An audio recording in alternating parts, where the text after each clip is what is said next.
Penampilan baru Lucinta Luna disebut mirip Barbie, tapi pengakuannya operasi di Korea Selatan disangsikan. Rangkaian operasi yang dilakukan Lucinta Luna menampakkan hasil. Alih-alih ingin wajahnya menyerupai member Blackpink, sebagian netizen menyebut wajah barunya mirip boneka Barbie. Wajahnya disebut mirip Barbie setelah Lucinta Luna memposting foto dirinya terkini di akun Instagram pribadinya.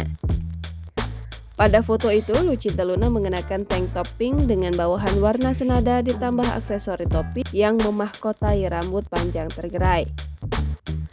Namun, yang menarik perhatian adalah wajah dan leher Lucinta Luna. Sebelumnya, pengakuan Lucinta Luna menjalani operasi bedah wajah dan pita suara di Busan, Korea Selatan membuat heboh di dunia maya. Ia mengaku akan melakukan pemotongan di bagian leher untuk menghilangkan suara kodam miliknya. Selain operasi bedah di tenggorokan, Lucinta Luna juga melakukan perubahan wujud wajah. Tidak ada pernyataan secara detail wajah mana saja yang ia ubah lagi. Namun, ia ingin wajahnya mirip Lisa Blackpink dan bibirnya mirip milik Jisoo Blackpink. Jangan lupa subscribe, share, komen, dan like ya!